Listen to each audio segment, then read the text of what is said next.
नमस्कार विद्यार्थी मित्रांनो, कसे आहात तुम्ही? तुम्हा सर्वांचं अभ्यास मित्र परिवारामध्ये खूप खूप स्वागत आहे. मित्रांनो, आज आपण 11 फेब्रुवारी रोजीचं करंट अफेअर्सचा अभ्यास करणार आहोत. हे लेक्चर सुरू करण्यापूर्वी बघा, या जे काही बॅचेस आहे यांचे लेक्चर ऍप्लिकेशन मध्ये सुरू झालेले आहे. सगळे नवीन बॅचेस आहे. राज्यसेवा पूर्व परीक्षेसाठी विजयश्री बॅच, गट क पूर्व परीक्षेसाठी लक्ष्य बॅच, त्याचबरोबर फाउंडेशन बॅच, गट क आणि गट ब पूर्व परीक्षा आणि मुख्य परीक्षेसाठी, आणि यशस्वी बॅच गट ब मुख्य परीक्षेसाठी. या सगळ्या बॅचेसचे लेक्चर सुरू झालेले. या सगळ्या बॅच मध्ये टेस्ट सिरीज असणार आहे. या सगळ्या बॅच मध्ये नोट्स असणार आहे. फक्त फी वेगळी आहे, ती फक्त कालावधीनुसार. जसं की लक्ष्य बॅच जी ती 3 महिन्याची म्हणून 999 फी आहे. विजयश्री बॅच 8 महिन्याची म्हणून त्याची फी 1999 आहे. फाउंडेशन बॅच 1 वर्षाची म्हणून त्याची फी 2999 आहे. आणि यशस्वी बॅचची फी 6 महिन्याची बॅच म्हणून त्याची फी 1500 रुपये. त्यामुळे आपण एकदम कालावधीनुसार फी जी आहे ती सेट केलेली आहे, जेणेकरून तुम्हाला ज्या कालावधीसाठी बॅच घ्यायची असेल ती बॅच तुम्ही चॉईस करू शकता. जर तुम्हाला गट क पूर्व परीक्षेची आणि गट ब मुख्य परीक्षा आणि त्याचबरोबर येणाऱ्या गट क आणि गट ब पूर्व परीक्षा हे सगळे एकाच बॅच मध्ये कव्हर होऊन जातात, कारण ऑलरेडी सगळा सिलेबस इथं उपलब्ध करून दिलेला आहे, ते म्हणजे फाउंडेशन बॅच 2.0. ठीक आहे. त्याचबरोबर तुम्ही आपल्या नोट्स परचेस करू शकता. त्याचबरोबर राज्यसेवेची फाउंडेशन बॅच आहे, जिची फी 10,000 रुपये. आम्ही काही कालावधीसाठी तिची फी 5,000 रुपये केलेली आहे. तुम्हाला ऍडमिशन घ्यायचं असेल तर लवकरात लवकर तुम्ही घेऊ शकता. या बॅचेस फक्त आणि फक्त अभ्यास मित्र ऍप्लिकेशनवर मिळतील. टेलिग्राम चॅनल जॉईन करून ठेवा, कारण इथं दररोज लेक्चरचे नोटिफिकेशन मिळतील आणि इंस्टाच्या पेजवर अभ्यासविषयक रील्स मिळतील. आणि आपल्या चॅनलला सबस्क्राईब करून ठेवा. मी बघतो दररोज जर बघितलं तर एक 2-3 हजार मुलं व्हिडिओ व्ह्यू असतात, पण सबस्क्राईब केलेल्या मुलांचं प्रमाण कमी आहे. तर सबस्क्राईब करत चला, जेणेकरून आम्ही जी मेहनत करतो तर त्याचं आम्हालाही फळ मिळालं पाहिजे आणि तुम्हालाही दररोज नोटिफिकेशन मिळाले पाहिजे. 11 फेब्रुवारीच्या चालू घडामोडीला सुरुवात करूया. पहिला क्वेश्चन बघा, 27 वर्षानंतर फेब्रुवारी 2025 मध्ये देशाची राजधानी नवी दिल्लीमध्ये कोणता पक्ष पुन्हा सत्तेत आला आहे? पक्षाच्या चिन्हावरून तुम्हाला समजलंच असेल की बीजेपीने आता आम आदमी पार्टीला हरवलेलं आहे. आपण जर बघितलं, दिल्लीमध्ये इलेक्शन झालं होतं 70 जागांसाठी, आणि या 70 जागांमधून जर बघितलं तर बीजेपीला मिळालेल्या आहे मित्रांनो 48 जागा, आणि इथं आम आदमी पार्टीला मिळालेल्या आहे इथं आपण जर बघितलं 22 जागा. त्याचबरोबर काँग्रेसने सुद्धा इथं पार्टिसिपेशन होतं काँग्रेसचं. ठीक आहे, इंडियन नॅशनल काँग्रेस, तर काँग्रेसला मिळालेली इथं 0 जागा. ठीक आहे, तर हे सुद्धा लक्षात ठेवा. या 3 मेन पार्टी इथं लढत होत्या, ज्यामध्ये बीजेपी सगळ्यात मोठी पार्टी ठरलेली आहे, तर आम आदमी पार्टी दुसरी सगळ्यात मोठी पार्टी ठरलेली आहे. ठीक आहे, आम आदमी पार्टीचं सरकार दिल्लीमध्ये 10 वर्ष होतं. इथून जर बघितलं तर माजी मुख्यमंत्री अरविंद केजरीवाल यांचा सुद्धा पराभव झालेला आहे. मनोज सिसोदिया यांचा सुद्धा पराभव झालेला आहे. ठीक आहे, तर एवढे गोष्टी लक्षात ठेवायचे. हे 27 वर्षाचा आकडा लक्षात ठेवा. बीजेपीच्या जागा लक्षात ठेवा 48. त्याचबरोबर आम आदमी पार्टीच्या जागा लक्षात ठेवायचे तुम्हाला 22. ठीक आहे, काँग्रेसच्या जागा किती आहे? 0. यानंतर पुढे जाऊया. फेब्रुवारी 2025 मध्ये कोणत्या राज्यात बिमस्टेक युथ समिट 2025 चं आयोजन करण्यात येणार आहे? आपण जर बघितलं तर बिमस्टेक युथ समिट जी आहे गांधीनगर गुजरातमध्ये आयोजित केली जाणार आहे. Bay of Bengal initiative for multi sectoral technical and economic cooperation असा या बिमस्टेकचा फुल फॉर्म आहे. म्हणजे बंगालच्या उपसागराशेजारी जे काही देश आहे तर त्याची ही संघटना आहे बिमस्टेक. ठीक आहे, मग आता बिमस्टेक मध्ये कोणकोणते देश येतात तुम्ही मला हे कमेंट बॉक्स मध्ये सांगायचं आहे. ठीक आहे, यानंतर पुढे जाऊया. आता बघा मित्रांनो, ही जी समिट आहे ही 7 ते 11 फेब्रुवारी या कालावधीमध्ये आयोजित करण्यात येते. म्हणजे आज हिचा शेवटचा दिवस आहे. आणि ची थीम काय मित्रांनो? Youth as a bridge for intra BIMSTEC exchange अशी ची थीम आहे. आपण जर बघितलं तर या परिषदेचं उद्घाटन कोणी केलेलं आहे? तर या परिषदेचं उद्घाटन आपले केंद्रीय मंत्री मनसुख मांडवीय यांनी 8 फेब्रुवारी रोजी केलं होतं. तर बघा, लक्षात ठेवायचंय, गांधीनगर गुजरात येथे बिमस्टेक युथ समिट जी आहे, बिमस्टेक आपण म्हणूया युवक परिषद जी आहे तिचं आयोजन करण्यात आलं होतं. यानंतर बघा, महत्वाच्या कॉन्फरन्सचं रिव्हिजन करून घेऊया. जसे की ग्लोबल कोऑपरेटिव्ह समिट भारतात झालेली आहे, त्यामुळे महत्वाची. पहिली आशियाई बौद्ध शिखर परिषद भारतात झालेली, नवी दिल्ली येथे. एशिया क्लीन एनर्जी समिट सिंगापूरमध्ये झालेली आहे. क्वाड लक्षात ठेवायची सगळ्यांना. क्वाड समिट US मध्ये झालेली आहे. आपण जर बघितलं G7 शिखर परिषद इटलीमध्ये झालेली 50वी. त्यानंतर शांघाय कोऑपरेशन ऑर्गनायझेशन आपण जर बघितलं अस्ताना कझाकिस्तान मध्ये झालेली आहे, जिची 24वी काय होती, आवृत्ती होती.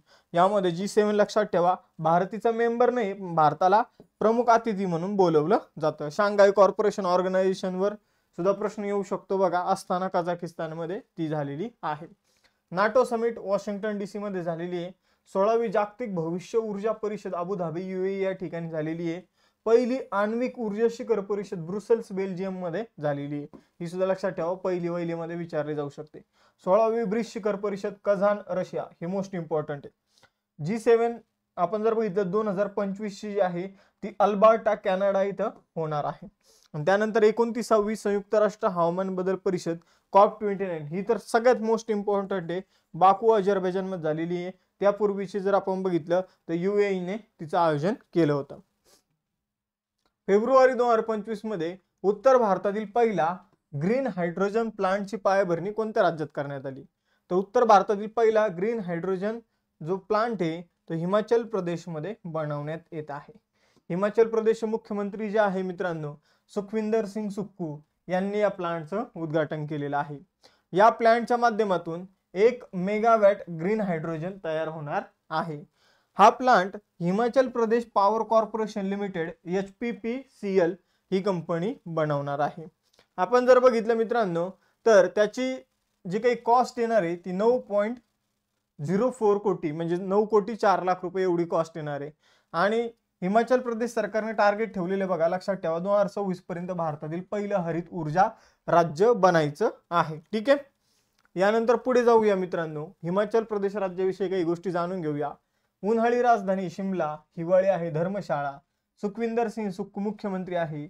शिवप्रताप शुक्ला राज्यपाल आहे. लोकसभेचे 4 तर राज्यसभेच्या 3 जागा, विधानसभेच्या 68 जागा आहे.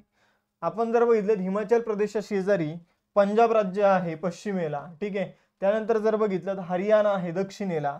त्यानंतर पूर्वेकडे जर बघितलं मित्रांनो तर उत्तराखंड राज्य आपल्याला बघायला मिळतं. आणि इथं थोडीशी सीमा जी ती उत्तर प्रदेशशी टच झालेली तुम्हाला दिसेल. यानंतर जर बघितलं 25 जानेवारी 1971 ला हिमाचल प्रदेश केंद्रशासित प्रदेशाचा राज्य बनला होता. त्याला केंद्रशासित प्रदेश बनवण्यात आलं होतं 1 नोव्हेंबर 1956. जो राज्य पुनर्रचना कायदा करण्यात आला होता त्यानुसार त्याला केंद्रशासित प्रदेश बनवण्यात आलं होतं. फेब्रुवारी 2025 मध्ये भारतीय कला इतिहास काँग्रेसचे 32वे सत्र कुठे आयोजित केले जात आहे? तर भारतीय कला इतिहास काँग्रेसचं 32वं जे काही आपण म्हणूया सत्र जे आहे तर ते मित्रांनो नोएडा उत्तर प्रदेश मध्ये आयोजित केलं जात आहे. ठीक आहे, तर भारतीय कला इतिहासाचं 32वं जे काही सत्र आहे ते नोएडा उत्तर प्रदेश या ठिकाणी आयोजित केलं जाणार आहे. मित्रांनो अजून काही गोष्टी लक्षात ठेवा, याचं उद्घाटन जे आहे ते केंद्रीय सांस्कृतिक आणि पर्यटन मंत्री गजेंद्र सिंह शेखावत यांनी केलेलं आहे. आपले जे काही महाकाव्य आहे आणि त्याचबरोबर त्यावरील कलात्मक आणि सादरीकरणाचे विविध प्रकार जे आहे त्यावरील संभाषण जे ते आयोजित करण्यात येतं. तुम्हाला फक्त एवढं लक्षात ठेवायचं, भारतीय कला इतिहास काँग्रेसचं 32वं सत्र नोएडा उत्तर प्रदेशमध्ये आयोजित करण्यात आलं. त्याची थीम होती rendering of Indian इपिक्स in art and culture. यानंतर पुढे जाऊया, 38वा सूरजकुंड आंतरराष्ट्रीय हस्तकला मेळा जो आहे तो कोणत्या राज्यात आयोजित करण्यात आला आहे?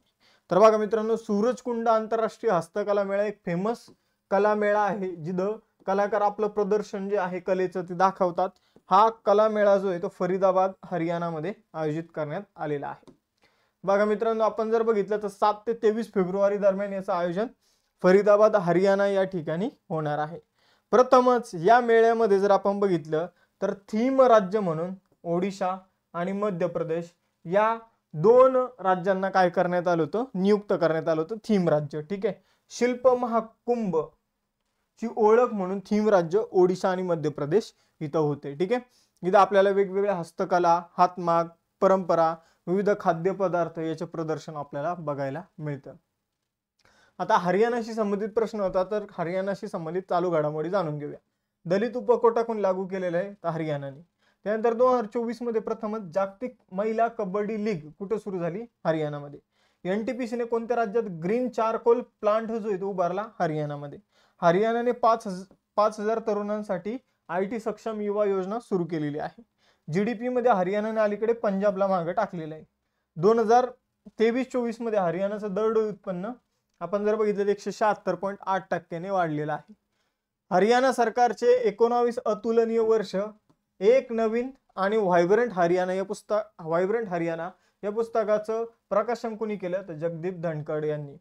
वनमित्र योजनेचं उद्घाटन कुठे करण्यात आलं तर हरियाणामध्ये. बॉक्सिंग सब ज्युनियर नॅशनल चॅम्पियनशिप कोणी जिंकली हरियाणाने. तर या हरियाणाशी संबंधित आपण चालू घडामोडी इथं बघितलेल्या आहे.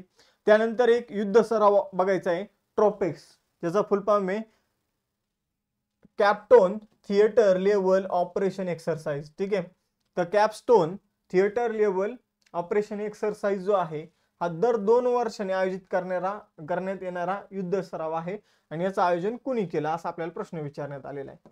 तर इथं नौदलावरून तुम्हाला समजत असेल पाण्यातील जहाजावरून की याचं आयोजन जे आहे ते भारतीय नौदलाने केलेलं आहे. या युद्ध सरावामध्ये काय केलं जातं तर भारतीय नौदल, भारतीय सैन्य, भारतीय हवाई दल आणि भारतीय तटरक्षक दल हे सगळ्यांना बोलवतं आणि यांच्यासोबत युद्ध सराव करतं. तर कॅप्स्टोन थिएटर लेवल ऑपरेशन एक्सरसाइज जे आहे त्याचं अलीकडे आयोजन जे आहे ते भारतीय नौदलाने केलेलं आहे. आपण जर बघितलं जानेवारी ते मार्च या दरम्यान हा युद्ध सराव जो आहे हिंदी महासागरामध्ये आयोजित केला जाते. मी तुम्हाला सांगितलं इथं आर्मी, एअरफोर्स आणि कोस्ट गार्ड यांचं सुद्धा पार्टिसिपेशन असतं. यानंतर पुढे जाऊया. भारतीय नौदलाची स्थापना 26 जानेवारी 1950 रोजी करण्यात आली होती. नवी दिल्लीमध्ये मुख्यालय आहे. ॲडमिरल दिनेश कुमार त्रिपाठी हे नौदलाचे अध्यक्ष आहे. 4 डिसेंबर नौदल दिन आहे. शो नो वरुणः आपण जर बघितलं हे त्यांचं बोधवाक्य आहे. कोणत्या देशाच्या शास्त्रज्ञांनी IVF तंत्रज्ञानाचा वापर करून प्रथमच कांगारू भ्रूण यशस्वीपणे तयार केलेलं आहे. तर बघा ऑस्ट्रेलियामध्ये ही घटना घडलेली अलीकडे. IVF म्हणजे काय, इन विट्रो फर्टिलायझेशन. ठीक आहे, इन विट्रो फर्टिलायझेशन या तंत्रज्ञानाचा इथं वापर करून कांगारूचं भ्रूण जे आहे तर ते यशस्वीरित्या इथं तयार करण्यात आलेलं आहे आणि ऑस्ट्रेलियन वैज्ञानिक संशोधन यांनी हे यश जे आहे ते मिळवलेलं आहे. हे आपल्याला लक्षात ठेवायचे. यानंतर जाऊया पुढं. ऑस्ट्रेलियाची राजधानी कॅनबेरा, चलन आहे ऑस्ट्रेलियन डॉलर. पंतप्रधान अँथनी अल्बनसी. आपण जर बघितलं ऑस्ट्रेलियामध्ये एकमेव बेट असलेलं राज्य कोणतं आहे तर तस्मानिया आहे. ऑस्ट्रेलियामध्ये जर आपण बघितलं तर हे जे स्टार असतात प्रत्येकाच्या झेंड्यामध्ये तर हे स्टार काय दाखवतात, मोस्टली राज्याची संख्या दाखवतात तिथल्या. ठीक आहे, त्यानंतर अमेरिकेच्या झेंड्यावर 50 स्टार आहे, मग तिथं 50 राज्य आहे. डार्लिंग रेंज ऑस्ट्रेलियाच्या कोणत्या किनारपट्टीवर आहे तर दक्षिण पश्चिम किनारपट्टीवर आहे. ऑस्ट्रेलियाला न्यूझीलंड पासून कोणतं पाणी वेगळं करतं, तस्मान समुद्र ऑस्ट्रेलिया आणि न्यूझीलंडला एकमेकांपासून वेगळं करतो. ऑस्ट्रेलियातील सर्वात उंच पर्वत कोणता आहे, कॉशियोस्को पर्वत जो आहे तो ऑस्ट्रेलियातील सगळ्यात उंच पर्वत आहे. ऑस्ट्रेलियातील जे गवताळ प्रदेश आहे त्याला डाऊन्स म्हटलं जातं. पुढे जर आपण बघितलं तर वेगवेगळ्या ठिकाणच्या वेगवेगळ्या जे काही गवताळ प्रदेश आहे त्याला वेगवेगळी नावं आहेत. ऑस्ट्रेलियामध्ये डाऊन्स नावाचा गवताळ प्रदेश आहे. ऑस्ट्रेलियाच्या पश्चिमेला आणि आफ्रिकेच्या पूर्वेला म्हणजे कोणता महासागर, हिंदी महासागर. ऑस्ट्रेलियाच्या पूर्व पठारी भागाला काय ओळखलं जातं तर ग्रेट डिवायडिंग रेंज नावाने. ऑस्ट्रेलियात ग्रेट व्हिक्टोरिया वाळवंट आहे आणि क्षेत्रफळाच्या दृष्टीने जगातील 6व्या क्रमांकाचा सगळ्यात मोठा देश कोणता आहे तर ऑस्ट्रेलिया. यानंतर कोणत्या भारतीय बॉक्सरने 38व्या राष्ट्रीय खेळामध्ये महिलांच्या 75 किलो वजनी गटामध्ये सलग 3ऱ्यांदा सुवर्ण पदक जिंकलेलं आहे तर ही बॉक्सर आहे मित्रांनो लवलीना बोर्गेहेन. आपण जर बघितलं लवलीना बोर्गेहेनने 75 किलो वजनी गटामध्ये सुवर्ण पदक जिंकलेलं आहे आणि तिने चंदीगडच्या प्रांशी राठोडचा इथं पराभव जो आहे तो केलेला आहे. तिचं हे 3रं सुवर्ण पदक या राष्ट्रीय खेळांमधील हे लक्षात ठेवायचे. आपण जर बघितलं तर राष्ट्रीय खेळ उत्तराखंडमध्ये आयोजित करण्यात येत आहे. 28 जानेवारी ते 14 फेब्रुवारी मध्ये त्याचं आयोजन होणार आहे. आपण जर बघितलं तर संकल्प से शिखर तक ही त्यांचं थीम आहे. मॉली शुभंकर आहे. नरेंद्र मोदीजींनी उद्घाटन केलं होतं. कोणत्या शहरात the National Skill Development Corporation International अकादमीचं उद्घाटन फेब्रुवारी 2025 मध्ये झालेलं आहे. तर बघा मित्रांनो ग्रेटर नोएडा उत्तर प्रदेशमध्ये आपण जर बघितलं तर the National Skill Development Corporation International अकादमीचं उद्घाटन अलीकडे झालेलं आहे. तर कौशल्य विकास आणि उद्योजकता मंत्रालयाने म्हणजे MSD ने ठीक आहे ग्रेटर नोएडा उत्तर प्रदेशमध्ये जर आपण बघितलं तर NSDCचं काय केलेलं आहे, NSDCची अकादमी जी आहे तर ती ओपन केलेली आहे. NSDCचा full form National Skill Development कॉर्पोरेशनची अकादमी, आंतरराष्ट्रीय अकादमी. ठीक आहे. तर आता बघा मित्रांनो, भारतीय तरुणांमध्ये जे काही स्किल आहे नोकरीशी संबंधित लागतात, तर ते स्किल डेव्हलप करणे हे या आंतरराष्ट्रीय अकादमीचं उद्दिष्ट आहे. मग तिथं परदेशी भाषा, आरोग्य सेवा, रोजगार क्षमता, विमान चालन या गोष्टी ज्या आहेत, या गोष्टींचा विशेष अभ्यासक्रम तिथे शिकवला जाणार आहे. हा उपक्रम राष्ट्रीय कौशल्य विकास महामंडळ, नॅशनल स्किल डेव्हलपमेंट कॉर्पोरेशनचा एक भाग आहे. Pinaka multiple rocket launch system कोणत्या संस्थेने विकसित केलेला आहे? तर पिनाका नावाचं एक आपण मल्टिपल रॉकेट लॉन्च सिस्टम नावाचं एक इथं अशा प्रकारचीच गाडी असते, पण तिच्यावरून आपण जर बघितलं तर ऍट अ टाइम आपण काय करू शकतो, 12 रॉकेट एका पाठीमागून एक सोडू शकतो. ठीक आहे. तर हे पिनाका रॉकेट सिस्टम जे आहे ते DRDO ने डेव्हलप केलेलं आहे. पिनाका आपण जर बघितलं, हा जो शब्द आहे, तर जे काही भगवान महाशंकर आहे, महादेव आहे, शिव आहे, तर त्यांचा जो धनुष्य आहे, या धनुष्याचं नाव आहे मित्रांनो पिनाका. ठीक आहे. तर यावरून आपण हे रॉकेट सिस्टमला नाव दिलेलं आहे. तर DRDO ने आता याला काय केलेलं आहे, तर बनवलेलं आहे. संरक्षण मंत्रालयाने याला विकत घेतलेले 10,147 कोटी रुपयांमध्ये. आपण जर बघितलं सर्व हवामानात या रॉकेटचा आपण वापर करू शकतो, पिनाका रॉकेट सिस्टमचा.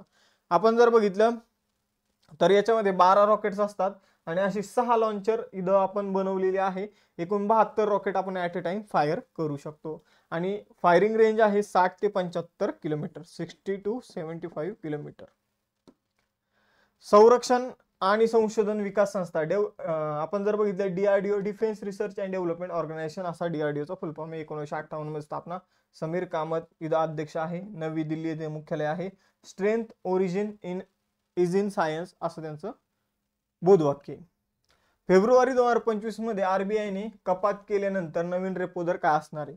तर बघा मित्रांनो, रेपो दर जो होता तो किती होता, 6.50 होता. ठीक आहे. आपण जर बघितलं तर त्याच्यामध्ये आता कपात करून 6.25% एवढा रेपो दर इथं करण्यात आलेला आहे. मग आपण जर बघितलं तर रेपो दर काय असतो, तर रेपो दर इथे समजून घ्या. RBI जी आहे, एखादी बँक आहे, एखाद्या बँकेला पैसे पाहिजे, तर त्या बँकेला जर पैसे पाहिजे असेल तर RBI काय करत असते, एका दिवसासाठी नॉर्मल डेज मध्ये, आणि जर शुक्रवारी पैसे दिले तर शनिवार रविवार सुट्टी असते म्हणून जास्तीत जास्त 3 दिवसांसाठी, तर RBI काय करते, बँकेला पैसे देते. ठीक आहे. आणि बँक काय करते, मग ते पैसे परत RBI ला देऊन टाकते. तर हे स्मॉल आपण जर बघितलं तर कमी कालावधीसाठीच एक कर्ज असतं, 1 ते 3 दिवसासाठीचं, यालाच म्हटलं जातं. आणि याच्यावर जो दर आकारला होतो या कर्जावर त्याला रेपो रेट म्हटलं जातं. मग समजून घ्या, RBIने 100 रुपये जर आता दिले कोणाला, बँकेला, तर बँकेला ते परत करताना किती, 106 रुपये 25 पैसे परत करावे लागतील. पहिले हेच पैसे 106 रुपये 50 पैसे परत करावे लागत होते. ठीक आहे. आता यामध्ये तुम्हाला स्मॉल दिसत असेल डिफरन्स, म्हणजे मोठी अमाऊंट असते, हा डिफरन्स खूप जास्त असतो. रेपो दराला पुनर्खरेदी दर म्हणून सुद्धा ओळखलं जातं. ठीक आहे. आपण जर बघितलं तर RBIने अलीकडे हा दर जो आहे तो कमी केलेला आपल्याला बघायला मिळतो. मग आता रेपो दर कमी करणं, रेपो रेट कमी करणं हे कशासाठी, आता समजा कमी झालेलं आहे, तर हे कशासाठी केलं असावं? ऑप्शन 1 महागाईला रोखण्यासाठी, ऑप्शन 2 अर्थव्यवस्थेला मंदीच्या परिस्थितीतून सावरण्यासाठी. रेपो दर कमी झालेला आहे, तर हे कशाचं लक्षण दाखवतं, महागाईचं की मंदीचं? चला, कोण आहे अर्थतज्ञ बघूया आता आपल्या लेक्चर बघणारे, बघूया कोण उत्तर देते. चला, RBI विषयी, RBIचे सगळ्यात जास्त RBI विषयीचे महत्वाचे क्वेश्चन बघूया. सर्वात जास्त काळ RBIचे गव्हर्नर बेनेगल रामाराव राहिलेले आहे. RBIची स्थापना यंग हिल्टन कमिशनच्या शिफारशीनुसार जर आपण बघितलं तर 1934 मध्ये कायदा करण्यात आला आणि 1 एप्रिल 1935 मध्ये RBIची स्थापना आपण जर बघितलं करण्यात आली. 1935 मध्ये RBIचा राष्ट्रीयकरणाचा कायदा 1948 चा आहे आणि RBIचं राष्ट्रीयकरण कंप्लीट झालेलं आहे 1 जानेवारी 1949 ला. ठीक आहे. हे बघितलं. RBI 1 रुपया सोडून सगळ्या नोटा बनवते. 1 रुपयाची नोट जी आहे ती वित्त मंत्रालय बनवतं आणि वित्त मंत्रालयाच्या वित्त सचिवाची त्यावर सही असते. आपण जर बघितलं नोटावर इंग्रजी आणि हिंदीमध्ये RBIच्या गव्हर्नरची स्वाक्षरी असते. ठीक आहे. आपण जर बघितलं तर 1 रुपयाच्या नोटेवर वित्त सचिवाची स्वाक्षरी असते. RBIचे पहिले गव्हर्नर होते सर ऑस्बॉर्न अर्कल स्मिथ आणि RBIचे पहिले भारतीय गव्हर्नर होते CD देशमुख. आणि सध्याचे RBIचे गव्हर्नर कोण आहे हे तुम्हाला सांगा. आत्ताच मी तुम्हाला सांगितलं पण तरी पण तुम्हाला सांगायचं आहे. त्यानंतर फूड डिलिव्हरी कंपनी झोमॅटो चे नवीन नाव काय असणार आहे? तर फूड डिलिव्हरी कंपनी झोमॅटोचे नवीन नाव असणार मित्रांनो इटर्नल. काय असणार आहे? इटर्नल. तर आता तुम्हाला जे काही लेक्चर मध्ये क्वेश्चन विचारलेले तेच तुम्हाला टेस्ट क्वेश्चन समजायचे आहे.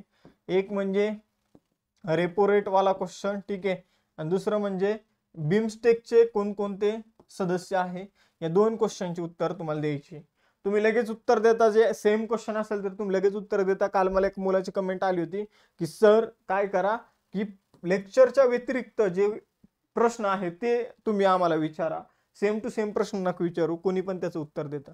ठीक आहे, तर ज्याने व्यवस्थितपणे लेक्चर बघितलं असेल, ज्याच्या कन्सेप्ट क्लिअर असेल तर ते मुलं उत्तर देतील, आणि ज्याचं उत्तर बेस्ट असेल त्याला आपण पिन करूया.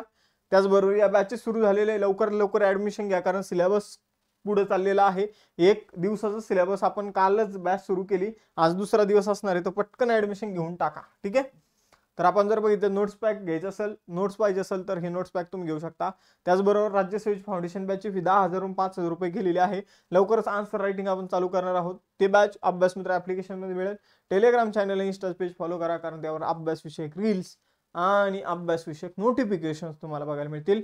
थांबा मित्रांनो, आपण इथं लेक्चर आवडलं असेल लेक्चरला लाईक, चॅनलला सबस्क्राईब करा, आणि जास्तीत जास्त विद्यार्थ्यांपर्यंत लेक्चर शेअर करा. चलो बाय बाय एव्हरीवन, जय हिंद.